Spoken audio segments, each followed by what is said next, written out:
Selamat pagi anak-anak, selamat bertemu kembali dalam pembelajaran IPA di awal semester genap kali ini. Sebelum memulai pembelajaran, mari kita awali dengan doa. Berdoa dimulai. Berdoa selesai.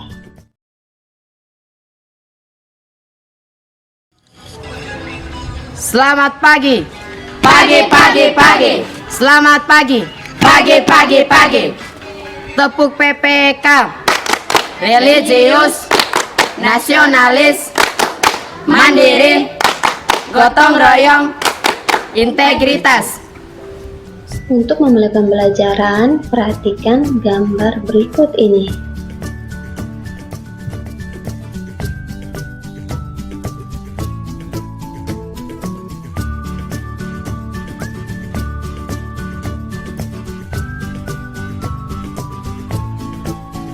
Dari gambar-gambar tersebut, apa ada yang pernah melihat? Kira-kira apa ya nama benda tersebut? Ya, benar, kapal selam. Apakah anak-anak tahu mengapa kapal selam dirancang menggunakan baja yang sangat kuat? Walau terbuat dari baja, mengapa kapal selam selain dapat tenggelam tetapi juga dapat mengapung?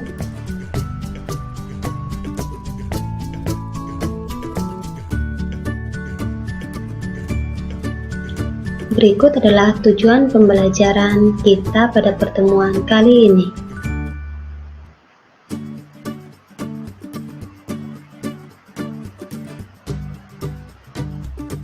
Mari kita bahas materi tentang tekanan hidrostatis melalui simulasi berikut ini. Baik anak-anak, materi kita tentang tekanan sat cair. Tekanan pada sat cair terbagi atas tekanan pada ruang terbuka dan tekanan pada ruang tertutup. Pada tekanan ruang terbuka, kita akan mempelajari tentang tekanan hidrostatis dan hukum Archimedes. Sedangkan tekanan pada ruang tertutup mempelajari tentang hukum Pascal. Pada pertemuan kali ini, kita akan mempelajari tentang tekanan hidrostatis. Sebelumnya anak-anak perhatikan video berikut ini.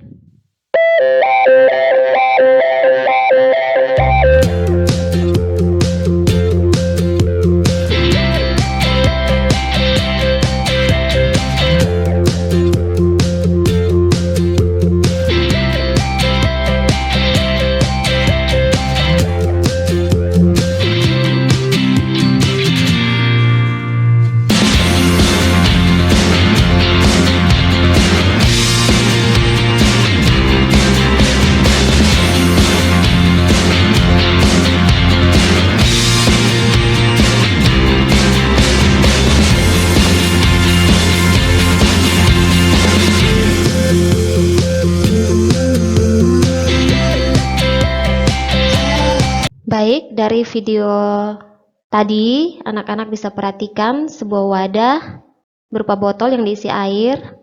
Kemudian pada botol tersebut diberikan 3 buah titik. Ibu beri nama di sini titik A, titik B, dan titik C. Setelah itu tutup botol dibuka dan masing-masing penyumbat pada lubang masing-masing titik dibuka. Maka kita akan lihat pancuran air pada tiap titik berbeda. Titik A pancurannya tidak terlalu jauh dibandingkan dengan pancuran pada titik C. Ya, jadi dari gambar ini anak-anak perhatikan kira-kira titik manakah yang menghasilkan tekanan pada sat cair yang paling besar? Ya, benar ya, titik C. Jadi di titik C itu terjadi tekanan yang paling besar. Itu bisa dilihat dari pancuran air yang lebih jauh dibandingkan pancuran air pada dua titik lainnya. Jadi pada titik C terjadi tekanan yang terbesar karena semakin besar kedalaman, maka tekanan sat cair juga semakin besar. Hal ini dapat kita tulis P sebanding dengan H, di mana P adalah tekanan dan H adalah kedalaman. Kedalaman ini diukur dari permukaan cair. Untuk lebih jelasnya, mari kita saksikan simulasi terkait tekanan hidrostatis pada video berikut ini. Baik anak-anak, kita akan melihat simulasi tentang tekanan hidrostatis untuk kita dapat memahami konsep tekanan hidrostatis. Di sini sudah dilengkapi dengan barometer, yaitu alat pengukur tekanan dengan satuan Pascal atau Newton per meter kuadrat. Kemudian kita gunakan juga penggaris untuk menghitung kedalaman dari permukaan air. Satuan yang kita gunakan yaitu atmosfer, di mana 1 atm itu sama dengan 1 Pascal atau sama dengan 1 Newton per meter kuadrat. Densitas fluida atau massa jenis yang kita gunakan yaitu massa jenis air. Fluida yang kita gunakan yaitu air dengan massa jenis 1000 kg per meter kubik. Dan gaya gravitasi yang kita gunakan itu gaya gravitasi bumi sebesar 9,8 meter per sekon pangkat 2. Pertama, kita siapkan bejana yang kosong. Kemudian kita siapkan 3 barometer untuk 3 kedalaman yang berbeda, yaitu 1 meter, 2 meter, dan 3 meter dari atas permukaan cair. Dan kita penuhi bejana ini dengan air. Kita amati besarnya tekanan yang tertera pada tiap barometer. Semakin dalam atau semakin besar jarak titik ukur dari permukaan cair, maka semakin besar pula tekanan hidrostatis pada titik tersebut. Contohnya, kita lihat di sini pada kedalaman 1 meter dari permukaan cair, tekanan yang dihasilkan yaitu 1,09 atm. Sedangkan pada kedalaman 3 meter, tekanan dihasilkan yaitu 1,29 atmosfer. Ya, hal ini membuktikan bahwa semakin dalam atau semakin besar jarak titik ukur dari permukaan cair, maka semakin besar pula tekanan hidrostatis pada titik tersebut. Jika jenis fluida diubah, misalnya air dirubah menjadi atau menggunakan madu, di mana massa jenis madu lebih besar dari air. Jadi kita coba merubah densitas fluida atau massa jenisnya dari air menggunakan madu, di mana madu massa jenisnya yaitu 1420 kg per meter kubik. Ternyata tekanannya pun ikut berubah, jadi tekanannya juga akan semakin meningkat. Jadi di sini membuktikan bahwa tekanan berbanding lurus atau sebanding dengan massa jenis. Artinya semakin besar massa jenis, maka tekanan pun akan semakin besar. Jika kita meningkatkan gaya gravitasinya, maka tekanannya pun juga akan semakin besar sesuai dengan kedalamannya. Demikian simulasi eksperimen fisika mengenai tekanan hidrostatis.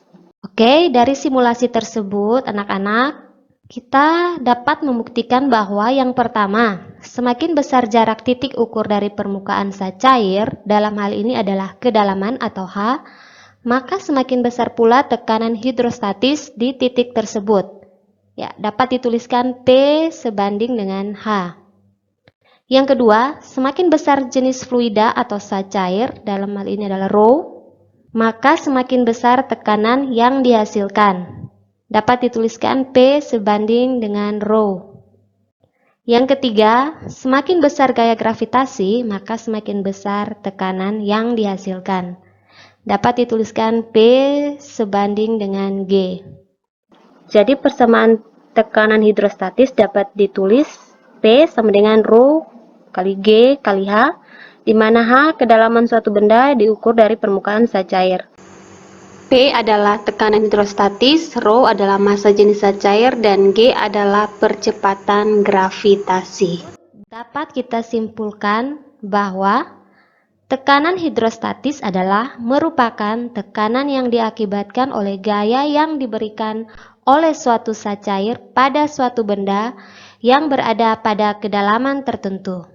Dari konsep tersebut, maka kita dapat menjawab pertanyaan pada awal pembelajaran tadi, yaitu mengapa kapal selam dibuat menggunakan baja yang sangat kuat. Hal ini disebabkan karena saat kapal selam menyelam ke dasar laut dengan kedalaman puluhan hingga ratusan meter, maka tekanan yang diberikan air laut ke badan kapal akan semakin besar. Sehingga kapal selam harus dibuat menggunakan bahan yang sangat kuat. Dalam hal ini adalah baja.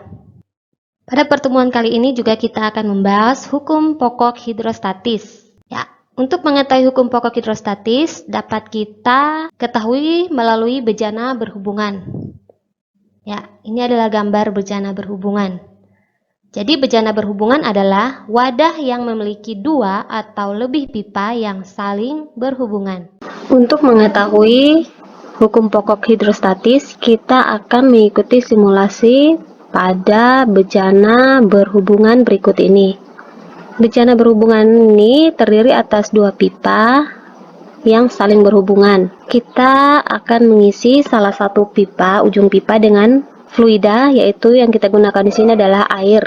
Jika salah satu ujung pipa diisi air, apakah ketinggian air pada kedua pipa akan sama tinggi? Kita akan masukkan sejumlah zat cair, dalam hal ini adalah air, ke dalam mulut pipa A. Zat cair ini akan mengalir dan menempati ruang pada bejana dengan mengisi bagian terendah dari bejana tersebut. Saat zat cair pada pipa A terus ditambahkan, gaya berat air akan mendorong massa air menempati ruang di semua pipa. Karena pipa-pipa saling terhubung, zat cair akan mengalir dari pipa A ke pipa B. Ini mulai terlihat pipa A dan pipa B mulai terisi dengan fluida. Saat mencapai kesetimbangan, terlihat ya, permukaan zat cair di semua pipa sama rata, dengan ketinggiannya pun sama. Di sini dapat kita lihat, saat zat cair mencapai kesetimbangan, walaupun bentuk dan ukuran dua buah pipa yang saling berhubungan berbeda, namun permukaan zat cair pada semua pipa sama. Ya, dari simulasi tadi, dapat kita ketahui bahwa zat cair pada bejana adalah sejenis, sehingga massa jenis di pipa A dan pipa B adalah sama. Yang kedua, tekanan hidrostatis pada ketinggian yang sama di semua pipa adalah sama. Maka, kita dapat mengetahui hukum hidrostatika, yaitu dalam sebuah bejana berhubungan, apapun bentuk dan ukurannya, zat cair sejenis akan memberikan tekanan hidrostatis yang sama untuk kedudukan atau posisi yang sama terhadap permukaan. Hukum pokok hidrostatis tidak berlaku apabila, yang pertama, pada bejana berhubungan diisikan zat cair yang berbeda jenis. Yang kedua, bejana dalam keadaan tertutup pada salah satu pipa. Dan yang ketiga, bejana berupa pipa kapiler. Yang keempat, zat cair dalam bejana berhubungan digoncang-goncangkan atau zat cairnya bergerak. Yang berikut kita akan mempelajari tentang penerapan tekanan zat cair pada kehidupan sehari-hari. Perhatikan gambar. Ya, jadi penerapan tekanan zat cair itu dapat kita amati pada gambar, yaitu gambar bendungan. Jadi dasar, perhatikan dasar dan dinding bendungan bagian bawah dibuat lebih tebal agar dapat menahan tekanan air. Yang kedua, posisi kantung infus diletakkan lebih tinggi dari posisi tangan pasien agar cairan infus dapat mengalir ke pembuluh darah pasien. Yang ketiga, ketika penyelam menyelam terlalu dalam, disarankan tidak naik ke permukaan secara cepat karena perbedaan tekanan yang terlalu besar dapat menyebabkan penyelam mengalami decompression sickness atau DCS. Agar anak-anak semakin memahami pengaruh massa jenis terhadap tekanan zat cair, silakan anak-anak mengerjakan LKPD yang akan di-share melalui grup belajar WhatsApp. Anak bisa gunakan WhatsApp grup untuk berdiskusi atau menanyakan hal-hal yang belum dimengerti terkait materi pembelajaran. Setelah selesai menyelesaikan LKPD, anak-anak bisa mengirimkan dalam bentuk file atau foto ke guru melalui grup WhatsApp. Jangan lupa untuk membuat rangkuman terkait materi di buku catatan masing-masing. Baik anak-anak, sekian pembelajaran kita hari ini terkait tekanan pada zat cair. Ingat untuk selalu mematuhi protokol kesehatan di mana dan kapan saja kita berada.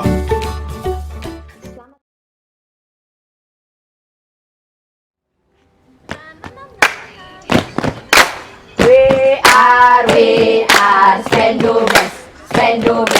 We are Spendubes, Spendubes. Kami dari SMP 12, panas dingin tak jadi masalah. We are Spendubes, Spendubes, Spendubes. Anti mati gaya, boom. Yes, Spendubes. Selamat siang dan sampai jumpa pada pembelajaran berikutnya.